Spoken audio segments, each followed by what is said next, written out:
यहां मौजूद आप सारे मेरे आदरणीय बुजुर्ग, मातृशक्ति, मेरे नौजवान साथी, आप सभी को मैं यादविंदर शहीद भगत सिंह परिवार की तरफ से जय घोष करता हूं। किसान एकता, किसान एकता, किसान एकता। और आज उन संघर्षकारी बलिदानी किसानों को हम याद करने के लिए इकट्ठा हुए हैं। मैं बोलूंगा शहीद किसान योद्धा, तो आप लोग कहिएगा अमर रहे। शहीद किसान योद्धा, शहीद किसान योद्धा, शहीद किसान योद्धा। यहां मौजूद सारी आदरणीय खाप पंचायत की सरदारी, आप सभी का ये हौसला, ये जज्बा, जो ये संघर्ष चल रहा है, मैं तो ये कहना चाहूंगा ये सिर्फ किसानी को बचाने के लिए नहीं है, क्योंकि हमारे हिंदुस्तान में दो तरह का हिंदुस्तान है।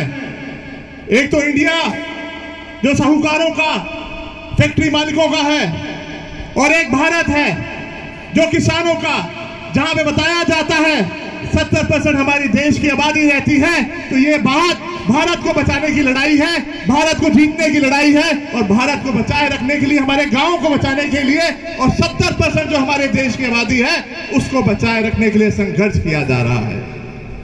आज से तकरीबन 113 साल पहले एक साम्राज्य कहा करता था, हमारे राज्य में सूरज नहीं डूबता। उन्होंने भी इस तरह का एक प्रयास किया था, किसानों से धरती लेने का, किसानों के ऊपर ऐसा कर, ऐसा लगान लगा दिया था। आप मेरे सर पे ये पगड़ी देख रहे हैं, यह हमारे सब बुजुर्गों ने पगड़ी बांधी हुई है। और हिंदुस्तान की, हम किसी भी परंपरा या समाज से आते हैं, पगड़ी को अपना ताज समझते हैं, पर अंग्रेजों ने ऐसा लगान लगा दिया था कि किसान उस वक्त मजबूर हो गया था इस ताज को उनके पैरों तले रौंदे जाते हुए देखने के लिए। किसानों को कह दिया गया था कि वो कोई पेड़ नहीं काट सकता अपने खेतों के अंदर, और यहां तक ये भी कह दिया था, ऐसा कानून बना दिया था कि किसी किसान का अगर बड़ा बेटा मर जाता है या उसकी मृत्यु हो जाती है तो अंग्रेजी हुकूमत उसकी जमीन को अधिग्रहण कर लेगी, वो आगे अपने परिवार वालों को नहीं दे सकता। उस वक्त एक व्यक्ति उठा था, उसने संघर्ष किया था, सरदार अजीत सिंह, भगत सिंह जी के चाचा जी, मेरे परदादा, उन्होंने एक नारा दिया था, पगड़ी संभाल बेटा, पगड़ी संभाल, तेरा लुट गया माल, खड़ा हो जा, अपने ताज को संभाल। मैं कहता हूं ऐसा आंदोलन खड़ा हुआ खासतौर की उत्तर भारत में, जो साम्राज्य कहता था हमारे राज्य में सूरज नहीं डूबता। मैं कहता हूं उन्होंने इस धरती पुत्रों को छेड़कर ऐसा कर्म कर दिया था कि उनको हिंदुस्तान ने क्या सूरज का डुबोया, हिंदुस्तान से भी बाहर भगा के दे दिया था।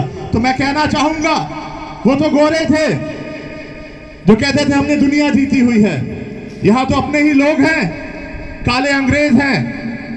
तकरीबन एक बार फिर अंग्रेजी हुकूमत ने जो कानून लाए थे, जो किसानों के खिलाफ थे, मजदूरों के खिलाफ थे, तब एक किसान का बेटा 1929 को, जैसा भी मेरे साथी ने रागनी में कहा था, दिल्ली चल के आया था, बैरी हुकूमत के कानों को जगाने आया था, अपनी आवाज पहुंचाने।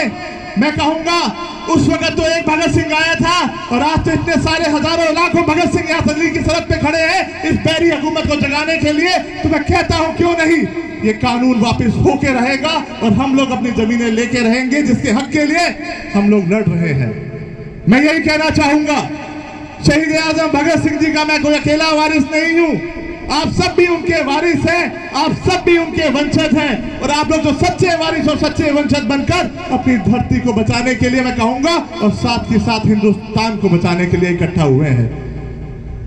कुछ लोग स्कूलों के अंदर इतिहास पढ़ते हैं और कुछ हमें इतिहास पढ़ाते हैं अध्यापक के रूप में, पर मैं कहूंगा ये आंदोलन, ये संघर्ष आने वाली पीढ़ियों को इतिहास बना के देगा आप लोगों के रूप में, और आने वाली पीढ़ियां आपको और हमको पढ़ेंगी और ये भी कहा करेगी कि जब वो संघर्ष हो रहा था क्योंकि एक सवाल हमसे ना पूछा जाए आने वाली पीढ़ी के द्वारा कि जब हमारी जमीनों को हथियाने की बात हो रही थी, ऐसे घिनौने कानून बनाए जा रहे थे, कि तब आप लोग कहां थे। पर मैं कहूंगा हमारे बुजुर्गों ने कमान संभाली है, और युवाओं से भी कहना चाहूंगा, कहते हैं ना, वो कौम ही क्या जो गुलामी की जंजीरें ना तोड़ सके, वो कौम ही क्या जो गुलामी की जंजीरें ना तोड़ सके, और वो जवानी ही क्या जो दी हुई दुश्मन की चुनौती ना मोड़ सके। इस चुनौती को स्वीकार करना है नौजवानों ने, और आप बुजुर्गों ने हमें एक रास्ता दिखाना है। उस वक्त के हमारे पूर्वजों ने संघर्ष किया था, आज आपके और मेरे पास विरासत के रूप में हमारी पूंजी, हमारी जमीनें हैं। उसी संघर्ष को, उसी इतिहास को दोहराने की बात है। हम लोग उनके वंशज हैं, उन वीरों के वंशज हैं। तो मैं यही कहना चाहूंगा, भगत सिंह परिवार की 5-5, 6-6 पीढ़ियां नाइंसाफी के खिलाफ लड़ती रही है, उसी तरह मैं भी आपके साथ खड़ा हूं, कंधे से कंधा मिलाकर अपनी आखिरी सांस तक, जब तक ये कानून वापस नहीं हो जाते और हम लोग जीत नहीं जाते। यादविंदर सिंह भगत सिंह परिवार के रूप में हमेशा हमेशा आपके बीच में रहेगा। इसी संघर्ष को मैं माओं को भी धन्यवाद करना चाहूंगा। आप सब में मुझे पंजाब माता दिखाई दे रही है, यानी भगत सिंह जी की माता जी विद्यावती दिखाई दे रही है। आप लोगों का आशीर्वाद बहुत जरूरी है, आप लोगों का त्याग बहुत बड़ा है। मैं कहूंगा पूरी दुनिया आज हिंदुस्तान को देख रही है, और साथ ही साथ संयम जरूर रखिएगा, क्योंकि 116 दिन की भूख हड़ताल भगत सिंह जी ने जेल में दी थी। और यहां से मैं इस मंच से कहता हूं, इस हुकूमत को, आप लोग सरफरोश बन के निकले हुए, कहते हैं ना, बसंती रंग त्याग का रंग बांध के निकले हुए हैं। सरफरोशी की तमन्ना अब हमारे दिल में है, सरफरोशी की तमन्ना अब हमारे दिल में है, देखना है जोर कितना बाजुए कातिल में है। बाजुए कातिल का जोर देखना है दिल्ली का। और साथ के साथ मैं बहुत बहुत अपने आप को सौभाग्यशाली मान रहा हूं कि मुझे यहां बादली में भी आने का मौका मिला। क्रांतिकारियों की धरती है ये, हमेशा यहां से संघर्ष किया गया है नाइंसाफी के खिलाफ लड़ने का।